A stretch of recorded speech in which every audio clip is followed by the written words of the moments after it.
Well, I think I'm going to start this sky with, what do we have here?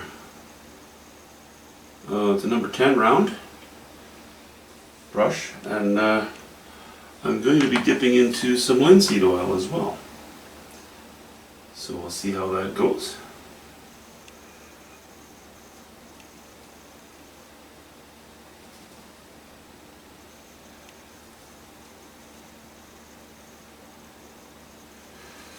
Just mix up a little bit here and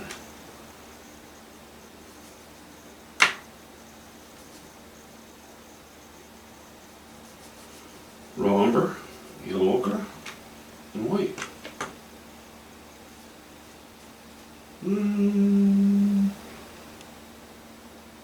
A little bit light. A little bit light.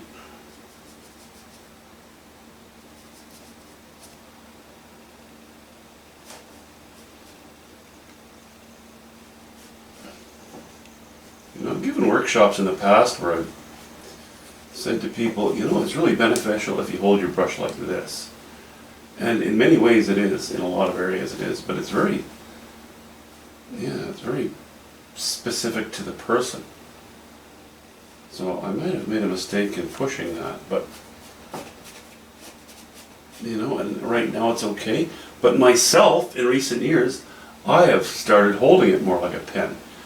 I don't hold it here, because then I'm definitely going to get into trouble of not being loose enough. So, you know, what are we, 2/3 of the way up, I guess, on the brush. And well, I mean, you can see how I hold it. After all, the evidence is on video.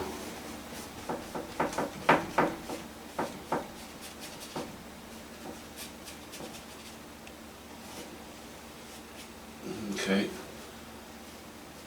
That's a start. I need to not flail too much with my hand now that I'm getting into the actual painting. I'll need to calm down a little bit and use more direct strokes. And I'll speed it up here.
Well, we're coming.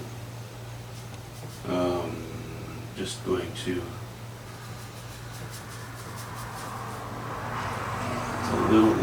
it's okay.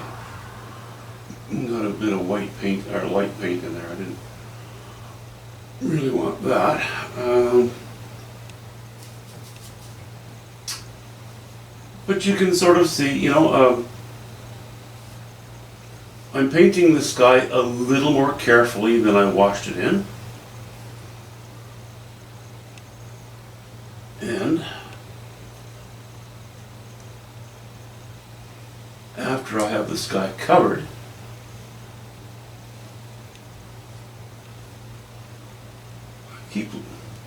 after I have the sky covered, then I'm going to be even more careful when I pick and choose which areas of the design I want to highlight and which areas I'd like to tone down.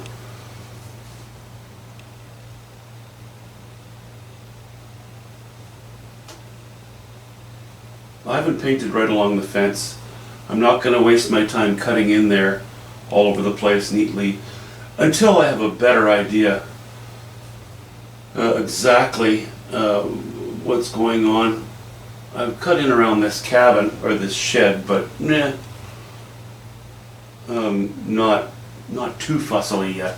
One thing I don't like is this blob here, this purplish blob. I think I'm going to run the lighter part of the sky up off the painting. I'm going to remove that. So I'll just give a little clean here. And we'll go to some raw umber.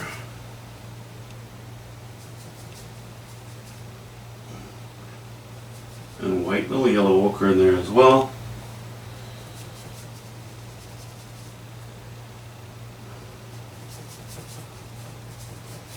I want it light, but I want my most intense light in this area. So what have we got here?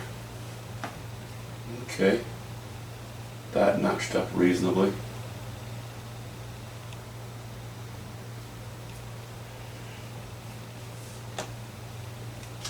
I'm going to add a hint of cobalt to that. Cobalt blue.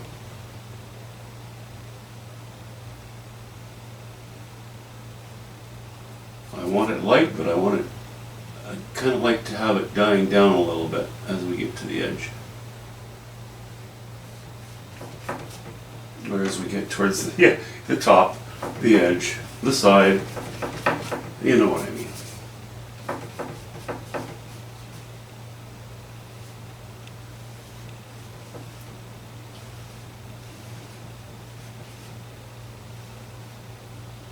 I'll blur that slightly.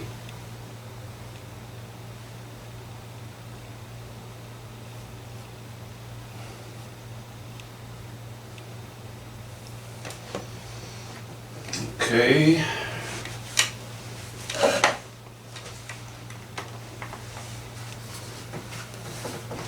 Now, I'm going to revisit this area, give it a little stronger direction, as well as here. I think I'd like the light to be laying against this other, this sort of mauve, this bluish mauve here. So we'll just keep playing. Playing is fun.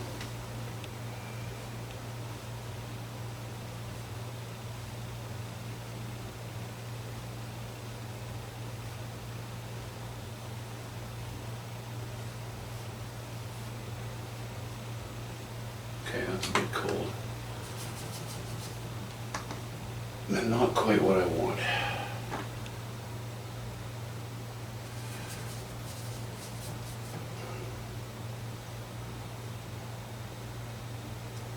Not quite what we're after.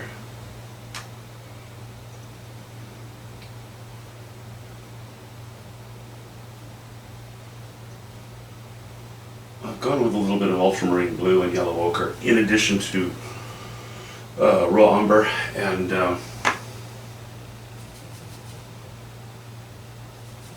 white, hint of green.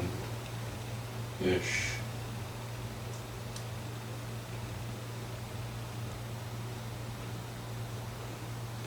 Yeah, I think I'm going to prefer that.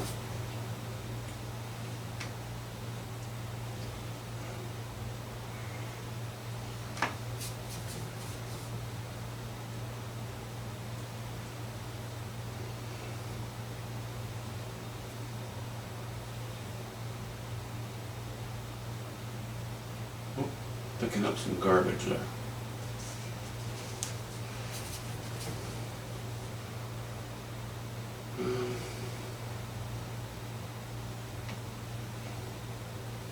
I'll be a little careful with that. I don't want this swoop and then this swoop up and then this swoop up and then this and this and this and everything swoops up.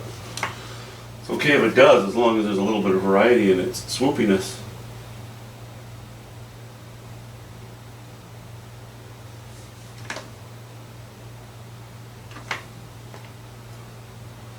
Okay.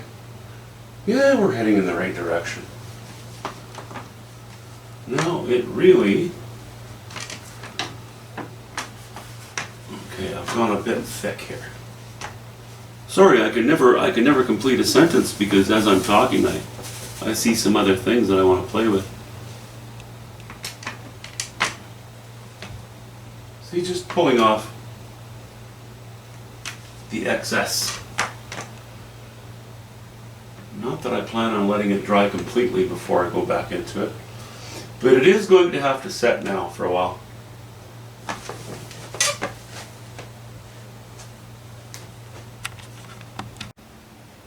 Okay, there you have it. The sky is painted in. It needs a bit of work here and there, but it's far enough along. I'm just going to leave it and move on towards the foreground. Gotten rid of the light areas.